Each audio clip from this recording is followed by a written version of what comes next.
मित्रांनो, ठरलं तर मग या मालिकेच्या आजच्या भागामध्ये अर्जुन, सायली आणि चैतन्य हे तिघेही आता घरी आलेले असतात। त्यावेळी आता समोर ते अश्विनला पाहतात तर सायली लगेच विचारते की अश्विन भाऊजी, तुम्हाला हे अचानक कसं लागलं? की अश्विन म्हणतो, घाबरण्याचं काही कारण नाहीये, मी एकदम ओके आहे।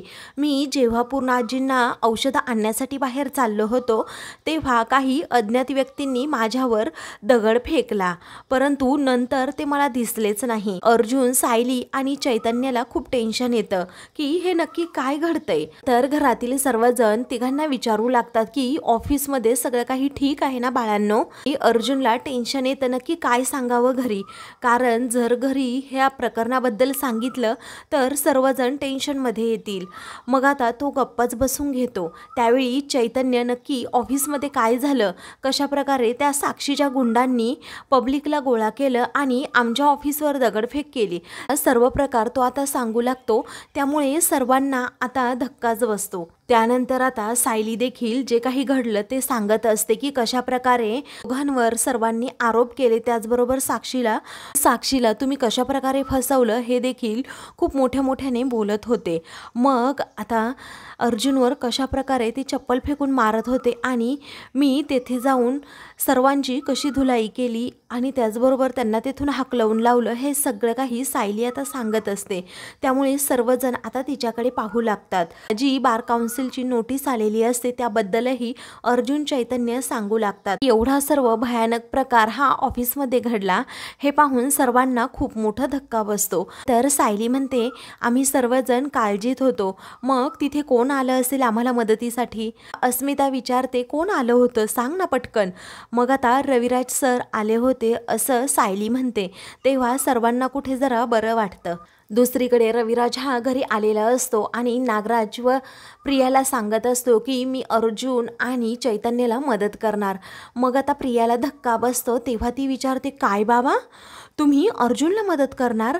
त्यावेळी आता रविराज म्हणतो, हो मी करणारच आहे, कारण एवढ्या मोठ्या संकटामध्ये मी माझ्या ज्युनियरला साथ न देणं हे मला पटत नाही। त्यावेळी नागराज म्हणतो, दादा पण तुझ्या ह्या चैतन्याने साक्षीला फसवलं आहे हे तर तुला माहीत आहे ना? मग आता रविराज खूप कॉन्फिडेंटली बोलतो की नाटक हे चैतन्याने नव्हतं केलं, त्याच्या बाजूने ते खरं होतं, परंतु हे नाटक ना साक्षीने केले। आता चैतन्याचं नशीब चांगलं म्हणून सायली आणि अर्जुनमुळे तो या जाळ्यातून सुटला। त्यावेळी आता नागराज आणि प्रियाला याबद्दल काहीच माहीत नसतं। प्रिया आता खोदून विचारते, म्हणजे इकडे नक्की काय घडलं बाबा, असं ती सारखं विचारण्याचा प्रयत्न करत असते। तेव्हा रविराज म्हणतो, याच्या सर्व डिटेल्स तुला समजण्याची काही गरज नाही असं मला वाटतंय। आता यापुढे या साक्षीने जे काही स्टंट त्या पत्रकारांसमोर केले आहेत ना, मग मी आता अर्जुन आणि चैतन्याच्या पाठीमागे अगदी खंबीरपणे उभा राहणारच। तेव्हा नागराज आणि प्रियाला खूप मोठा धक्का बसतो।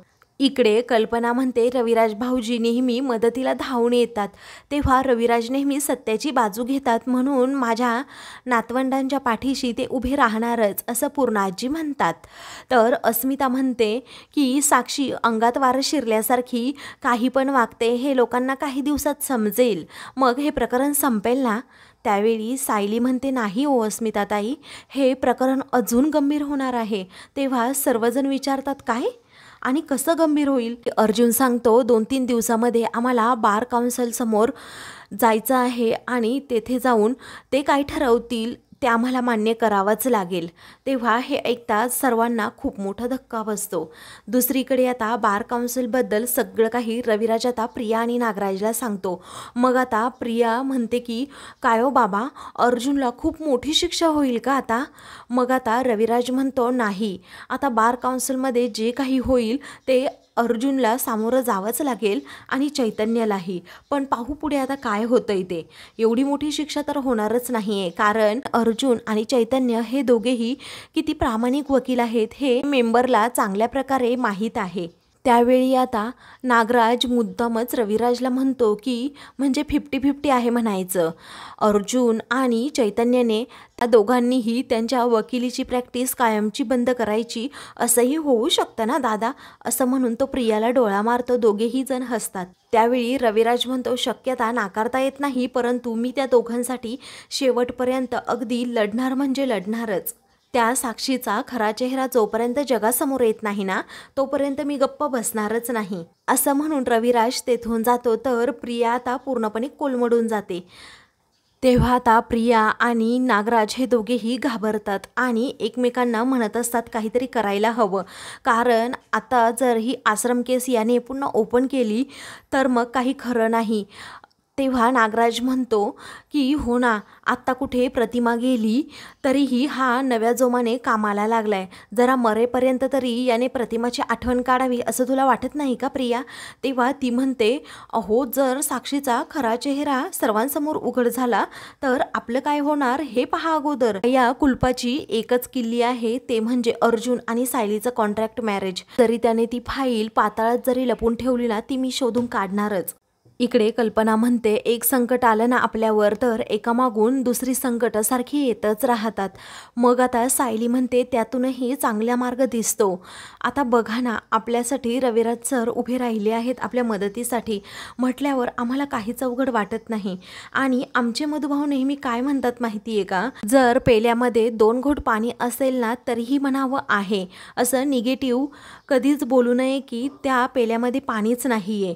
त्यावेळी आपण सगळेजण असेच आनंदात एकत्र राहूयात, असं सायली म्हणते. तर अस्मिता म्हणते आम्हाला जेवायला वाढते की नाही आता? तर सायली ठीक आहे असं म्हणते. मग आता चैतन्य म्हणतो मी जातो घरी. तेव्हा कल्पना म्हणते नाही, आता जेवण करूनच जा. तेव्हा तो पुन्हा नाही म्हणतो. अर्जुन आणि सायली हे दोघेही म्हणतात हे साक्षी प्रकरण संपेपर्यंत तुम्ही कुठेही जायचं नाही, कारण त्या महिपतचे गुंड जर तिथे आले तर तुमच्या जीवाला धोका आहे. चैतन्य म्हणतो धोका असला, माझ्या जीवाचं काहीही झालं तरी मी आता जाणारच आहे. पण मला परत कुणी म्हणायला नको की अर्जुनने फेकलेल्या तुकड्यावर तू जगतोस. आता चैतन्याच्या तोंडून हे बोलणं ऐकताच सर्वांच्या पायाखालची जमीनच सरकते. सर्वजण विचारतात हे काय बोलतोस तू चैतन्य? तुला काही वाटतं की नाही असं बोलायला? मग आता नक्की कोण बोललंय तुम्हाला असं? सायली विचारत असते.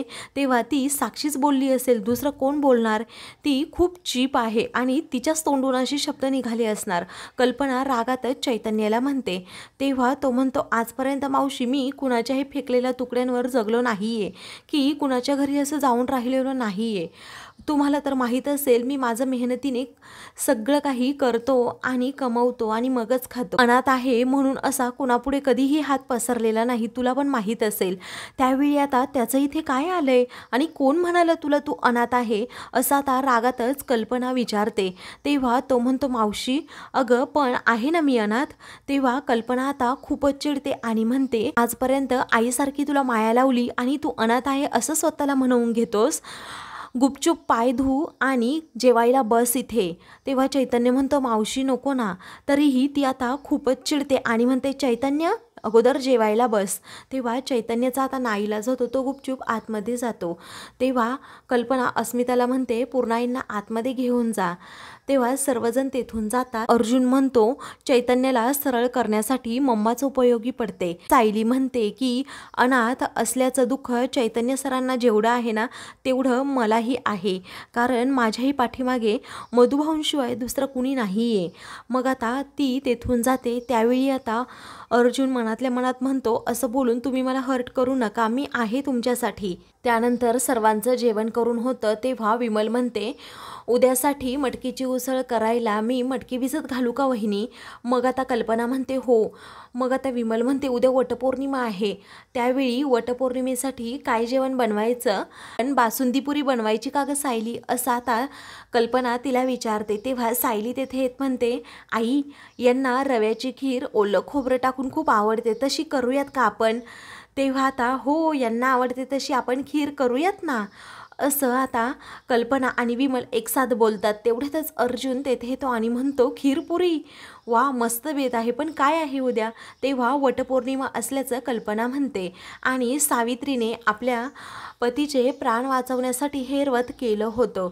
तसंच प्रत्येक स्त्री आपल्या नवऱ्याला काहीही अडचण येऊ नये म्हणून हे दरवर्षी व्रत करत असते। तेव्हा अर्जुन सायलीकडे पाहतच राहतो। तो विचारतो, झाडाला असा दोरा गुंडाळायचा हेच ना? कल्पना म्हणते, हो, आणि प्रत्येक स्त्री आपल्याला 7 जन्म हाच नवरा मिळवू देत यासाठी हे व्रत करत असते। मग अर्जुन सायलीकडे पाहतच राहतो, मनातल्या मनात म्हणतो, मलाही मिसेस सायली या 7 जन्म बायको म्हणून हव्या आहेत, सुद्धा सायलीसाठी हे व्रत करणारच, असं अर्जुन मनातल्या मनात म्हणतो। आणि कल्पनाला विचारतो, आपण बाहेर जाऊन ही पूजा करायची की घरातच करायची आहे? तेव्हा मलाही हे माहीत असायला हवं ना मम्मा?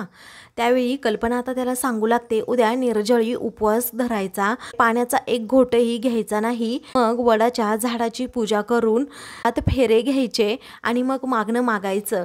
त्यावेळी अर्जुन म्हणतो, 7 जन्म मला हाच लाईफ पार्टनर मिळू दे, असंच मागणं ना? मग आता कल्पना म्हणते, हो। तेव्हा सायली अर्जुनकडे आता पाहतच राहते। अर्जुन ठरवतो की आता काहीही झालं तरी मी उद्या सायलीबरोबर उपवास करणार आणि त्या वडाच्या झाडाची पूजा सुद्धा करणार। त्यानंतर सायली देवी आई समोर जाते, हात जोडते आणि म्हणते, देवी आई, मागच्या वर्षीची जी वटपौर्णिमा होती ती माझ्या मनाविरुद्ध होती। तू आता ह्या वर्षी मला मनापासून मागणं मागायचंय की 7 जन्म मला हाच पती मिळू देत, आणि जेव्हा मी माझं प्रेम त्यांच्यासमोर व्यक्त करेन ना, तेव्हा त्यांचंही प्रेम मला मिळू देत। तर दुसऱ्या दिवशी अर्जुनला उठायला जरा उशीरच झालेला असतो, म्हणूनच तो म्हणतो, आता पटपट आवरून घ्यायला हवं, ऑफिसची सुद्धा तयारी करायची आहे, आज माझा व्रतसुद्धा आहे आणि वडाच्या झाडाची पूजा करण्यासाठी सुद्धा जायचे, असं म्हणून तो आपला आवरत असतो।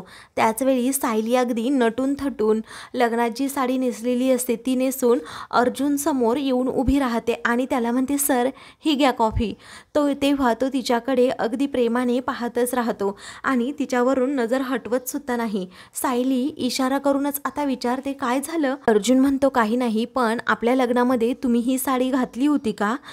त्यावेळी सायली हसते आणि म्हणते, अहो, साडी घालत नाहीत तर नेसतात। अर्जुन म्हणतो, हो, तेच ते। त्यावेळी सायली म्हणते, हो, आपल्या लग्नामध्ये मी ही साडी नेसले होते, असं म्हणून ती त्याच्याकडे पाहत असते आणि मनातल्या मनात विचार करते, तेव्हा मी ही साडी नेसले होते खरं, पण मनाविरुद्ध। तू आज या साडीचं महत्त्व मला कळतंय, मला 7 जन्म फक्त तुम्हीच हवे आहात, म्हणून आज या खास दिवशी मी ही साडी पुन्हा नेसले आहे। सायली त्याला कॉफी घ्यायला सांगते। तेव्हा अर्जुन म्हणतो, ते ठेवा ना, मला ऑफिसला जाण्याची तयारीही करायची आहे। अर्जुन आता आपल्या फाईली शोधत असतो, तर सायली आता आरशात स्वतःला पाहते, त्यानंतर गजरा हातात घेते आणि अर्जुनकडे मागे पाहतच असते।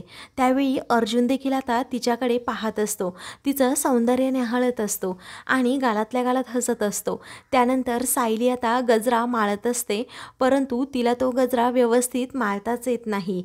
मग आता खूप वेळ असे प्रयत्न करूनही तिला तो गजरा व्यवस्थित माळता येत नसतो। नंतर अर्जुन आता तिची ती धडपड पाहतो आणि लगेच तिच्या जवळ येतो। तिने तोंडात तो क्लिप पकडलेला असतो। अर्जुन तिच्याकडून तो क्लिप घेतो आणि स्वतः तिला गजरा माळून देतो। दोघेही आता खूपच खुश होतात आणि एकमेकांकडे सारखे सारखे पाहत असतात। त्यानंतर अर्जुन पुन्हा आपल्या कामाला लागतो। त्याला अचानक शिंक येते, तेव्हा सायली विचारते, काय झालं? मग अर्जुन म्हणतो, काही नाही, मला असं वाटतंय वातावरण बदललंय ना, त्यामुळे मला सर्दी झाली आहे। त्यावेळी सायली ठीक आहे असं म्हणते। तर मित्रांनो, पुढील भागामध्ये अस्मिता, कल्पना आणि सायली या तिघीही वडाच्या झाडाची पूजा करण्यासाठी चाललेल्या असतात। अर्जुन आता पळत असते, ते येतो आणि म्हणतो, तुम्ही चालले आहात का पूजा करायला? मलाही तुमच्याबरोबर यायचं आहे तिकडे, मी तुम्हाला सोडायला येतो ना। मिसेस सायली, गेल्या वेळी तुम्हाला चक्कर आली होती, पाहिलं ना किती प्रॉब्लेम झाला होता मग? तेव्हा कल्पना म्हणते, हो, ये, तू तर सोबत पाहिजेच रे, कारण जर तू आला नाहीस ना तरीही सायली हक्काने तुला 7 जन्म मागून घेणारच आहे। तेव्हा अर्जुन हा तिच्याकडे पाहतच राहतो। अशाच मालिकेंचे पुढील भाग पाहण्यासाठी चॅनलला सबस्क्राईब करा।